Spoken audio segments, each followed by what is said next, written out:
Oi, gente! Bem-vindos a mais um vídeo aqui do canal. E hoje eu vim continuar a série do diagnóstico de autismo do meu filho e contar para vocês o que aconteceu no pós-diagnóstico. O que acontece, o que é feito, quais são as medidas tomadas. Então eu vou contar um pouquinho para vocês aqui. Come and fly away with me. Come and fly away with me.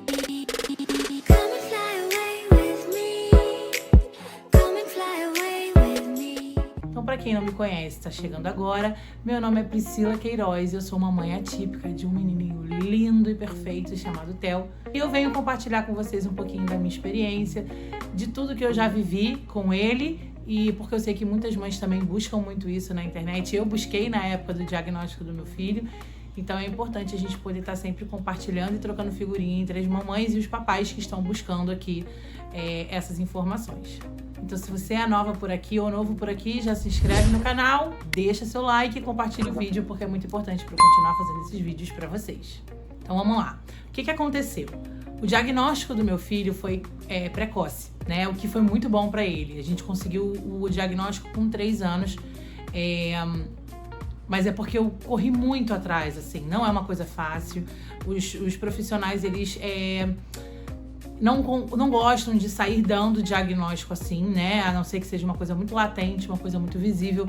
Então, quando você tá falando sobre o nível de suporte 1 de autismo, então uma coisa mais sucinta, eles procrastinam mesmo, né? Esse laudo o quanto der, tá? Então, eu contei no vídeo anterior, eu vou deixar aqui nos cards o vídeo que eu conto sobre como que eu consegui adiantar um pouquinho esse processo, buscando profissionais especializados em avaliação de transtornos de desenvolvimento. Isso faz com que a gente consiga acelerar o processo, tá? Porque hoje, quando você vai somente num psiquiatra ou somente no neurologista, pode ser que esse processo seja um pouco demorado, porque o profissional ele prefere esperar, ver como vai ser o desenvolvimento da criança ao longo do tempo. Mesmo que iniciem as terapias, ele não dá logo o laudo, ele fica aguardando e vendo. Quando você vai num neuropsicólogo ou um profissional especializado nisso, eles vão fazer a avaliação de escala, né? Normalmente o psiquiatra neurologista, ele pede, tá?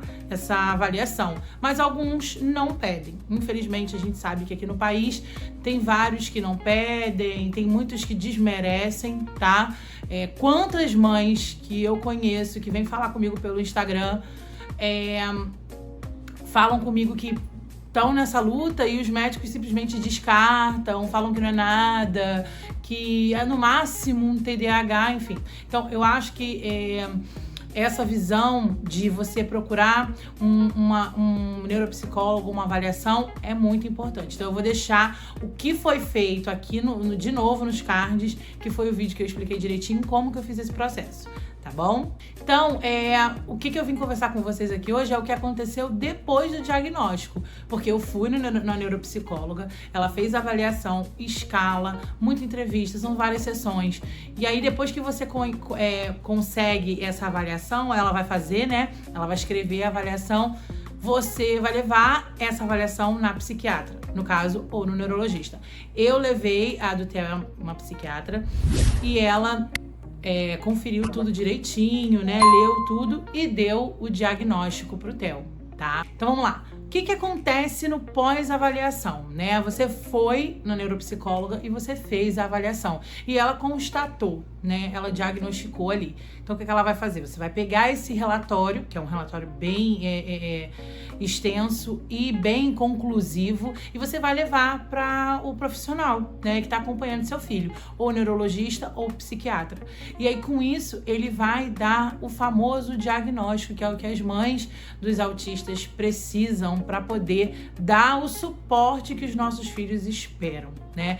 E aí o que acontece com esse relatório? É o CID-F84, é o famoso que todo mundo luta para conseguir, porque é complicado por conta dessas razões que eu falei para vocês, e a gente tem essa deficiência de conseguir esse CID. E por que a gente precisa tanto? Para poder correr atrás dos direitos que os nossos filhos têm.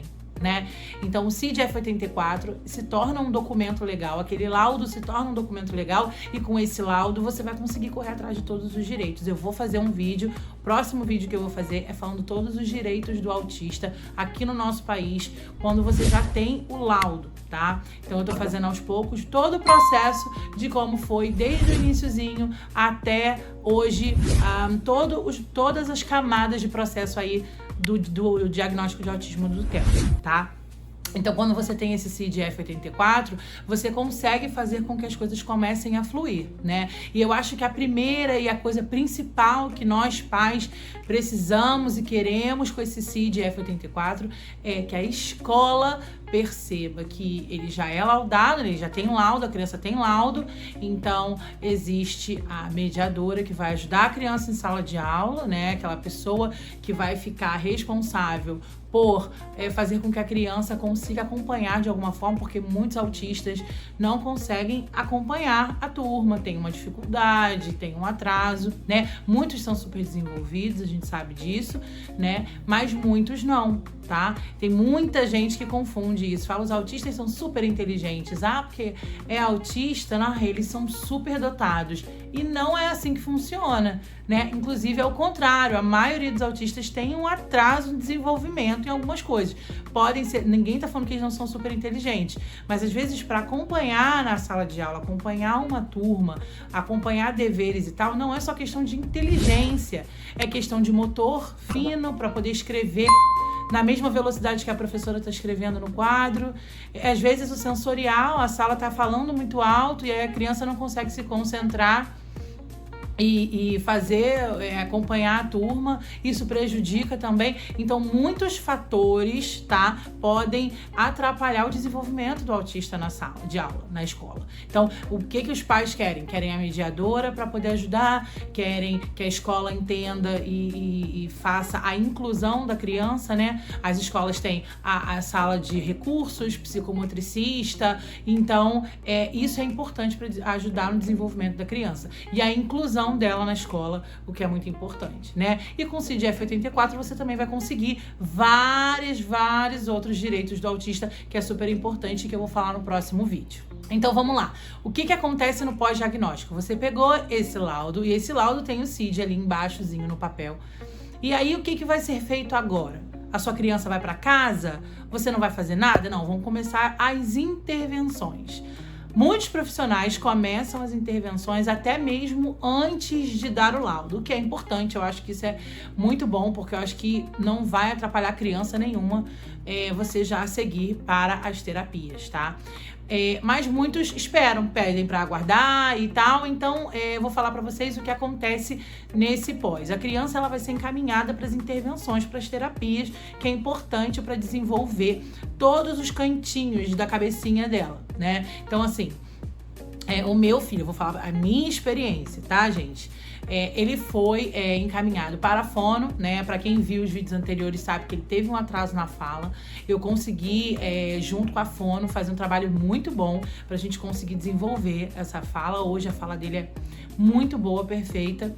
Mas naquela época, para uma criança de 3, 4 anos, ele não falava praticamente nada, né? Então, assim, isso foi muito importante, essa junção da fono com a família, porque isso é um casamento que tem que dar certo, tá, gente? Família e profissional, família e escola, família, tem que estar todo mundo sintonizado. Não adianta você levar seu filho para terapia ou para escola e falar, agora vocês resolvem, a psicóloga tem que resolver, tem que ensinar, a terapeuta ocupacional tem que ensinar e eu tenho que fazer nada. Porque não tem como. Se a família não andar junto, a criança não desenvolve, né? Então, o que aconteceu foi que a gente conseguiu fazer um trabalho muito bom e o Theo foi encaminhado para algumas terapias e outras a gente conseguiu, através do governo aqui da cidade onde eu moro, algumas outras terapias, o que foi muito bom, tá? Na época o Theo não tinha plano de saúde, então tudo isso que eu tô falando pra vocês foi pelo SUS, tá? Então aqui na cidade onde eu moro existe um instituto, eu já falei pra vocês em outros vídeos sobre ele, que é o Instituto Pestalozzi. Dá uma procuradinha, vê se tem isso na sua cidade, no seu município, no seu estado, porque é um instituto incrível, assim, eu só tenho pra falar bem, tá? E aí, o que aconteceu foi que eu consegui as terapias por lá. Então, fonoaudióloga, muito importante para ele, ajudou muito. Por quê? Porque ele tinha uma fala muito travada, né? Ele falava ainda como se ele não escutasse muito bem. Eu sentia que ele falava por aqui, né? Era uma coisa muito...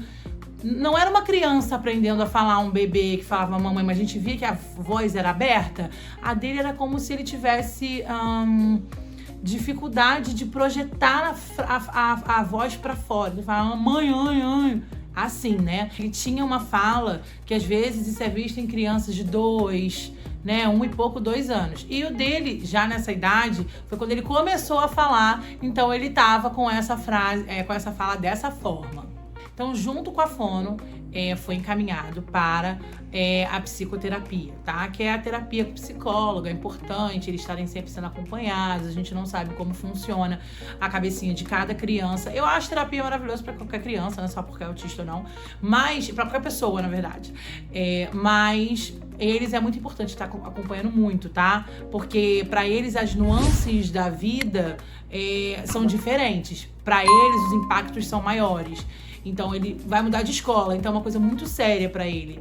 Então, acontece alguma coisa na sala que, às vezes, pra outra criança não é nada. Mas pra eles é o fim do mundo. Então, é muito importante todo dia eles estarem sendo acompanhados, conversar. E no caso do meu filho, uma vez na semana, a psicóloga é importante. Ele faz, sabe, desde que ele tem diagnóstico até hoje. É muito importante pra poder ele conseguir desenvolvendo essa parte, né? Porque a gente tá aqui para acolher, a gente tá aqui para conversar, mas a gente não sabe algumas técnicas importantes de reconhecer e de identificar algumas coisas que podem estar acontecendo com eles, que a psicóloga sabe. Então, ele fez fono, psicoterapia e também terapia ocupacional.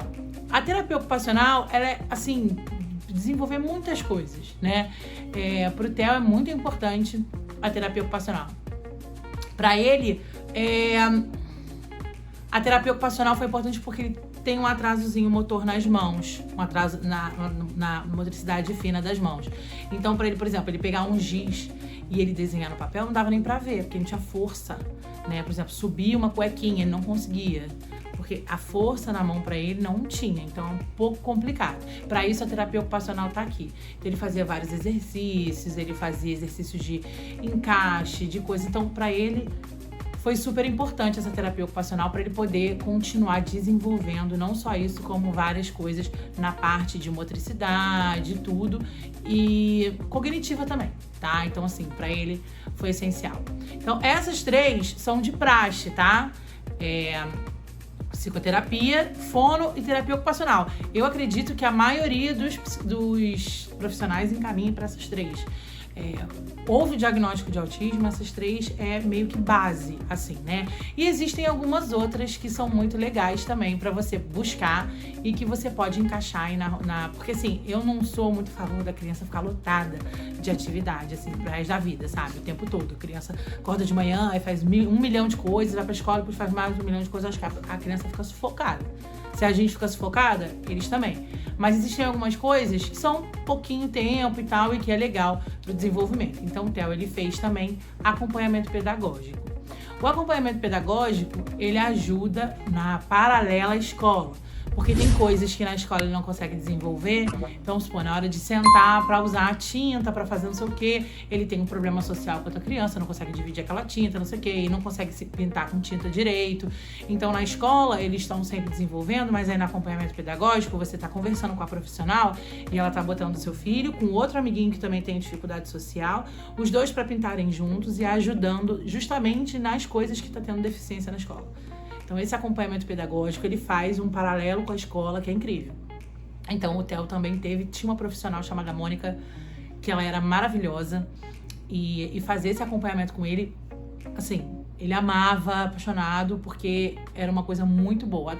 Além de tudo isso ser um pouco divertido para a criança, eles estão o tempo todo trabalhando e desenvolvendo, tá? Uma outra coisa que o Theo fazia também era hidroterapia, tá? Não era natação, era hidroterapia. Era uma salinha, era uma turminha, né, na piscina, só com autistas, então era importante para parte sensorial, para fazer movimentos, para conectar com o corpo, né? Então a professora, ela tinha essa disposição de fazer essa coisa, era uma coisa relaxante, não era aprender a se virar na piscina também, claro, a bater o pezinho e tudo mais. E ele começou com 3 aninhos também a hidroterapia, mas era uma terapia mesmo, tá? Não é natação, então não confunda. Hidroterapia e natação não é a mesma coisa, tá? Então o Theo fazia hidroterapia também. A musicoterapia também é muito legal. O Theo, por exemplo, ele tem superaudição, tá? Então, muitos autistas têm superaudição. Então, você vai ver muito a mãozinha aqui, tá? E por mais que a pessoa cresça, os adultos, eles não... Alguns, né, dependendo do nível de suporte, eles ainda necessitam disso aqui. Mas por mais que eles não façam isso aqui, eu acredito que ainda incomoda, tá? Então, você vai ver que vários autistas adultos incomodam, eles saem de pé. Se o barulho incomoda, eles saem de perto. E o Theo tem a superaudição. Então a musicoterapia foi importante para ele, não só para se conectar com isso, com os sons, com as vibrações, como também com a audição, né? Para poder equalizar isso aí. Isso não é uma coisa que a gente tem que obrigar. Não, a gente vai botando música alta que ele acostuma. Não existe isso incomoda. A gente não pode fazer isso com outra pessoa, né? Mas eu acredito que se você fizer com carinho, uma coisa para acostumar, não alto, mas acostumar sons diferentes, mais agudos, mais graves, eu acredito que isso é muito importante para eles se conectarem. Então, várias terapias são feitas quando você tem o diagnóstico. Isso tudo, junto com a escola, sabendo que ele tem um laudo e trabalhando isso junto com o aluno, isso faz com que o aluno consiga desenvolver. E aí você fala assim, mas aí meu filho vai para uma terapia, para uma psicóloga, para conversar com alguém, para ouvir uma música, para ir para a piscina e vai melhorar? Melhora, sim, desenvolve de um jeito que você não reconhece o seu filho. Meu filho, ele tinha situações de desconforto, ele não conseguia fazer muitas coisas, ele tinha limitações, ele não conseguia falar muito, ele não formava frases com 3 anos e começou a formar frases com 4 anos, mas eram assim, palavras isoladas, mãe vira, mãe aqui, né? Não era mãe vem aqui. Mãe, vira, por favor. Não tinha.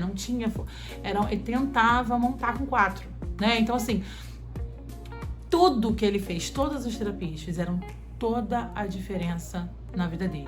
Então, não pegue o papel da terapia e deixe pra lá, não ache que isso é besteira, ou minimize o trabalho desses profissionais, porque assim, o trabalho, você conseguindo um profissional incrível, você vai ver que seu filho vai, assim, voar. É um foguete, assim, você não acredita. Eu olhava e falava, meu Deus, não tô acreditando, eu ficava toda boba. Mas isso realmente acontece, tá bom? Então, espero que eu tenha tirado algumas dúvidas. Se você tiver mais alguma dúvida do que acontece aí nas terapias, deixa seu comentário aqui embaixo. Vamos conversar. Me segue no Instagram. Vou deixar meu Instagram aqui passando. Eu tenho muitas mamães que me seguem por lá, conversam comigo. Eu consigo mandar áudio, a gente conversar melhor, porque por aqui, né, nos comentários a gente talvez não consiga conversar tão bem. Então, me manda mensagem por lá. Vamos tirar as dúvidas comigo. Mas, na verdade, dúvidas da minha vida, do que eu vivi, do que eu posso ajudar vocês, porque eu não sou profissional, tá? Lembre-se de procurar, se você tiver alguma dúvida, se você tiver alguma suspeita, procura um profissional, que ele vai encaminhar você para fazer avaliação, tá bom? É isso, muito obrigada por estarem até aqui, terem assistido o vídeo todo.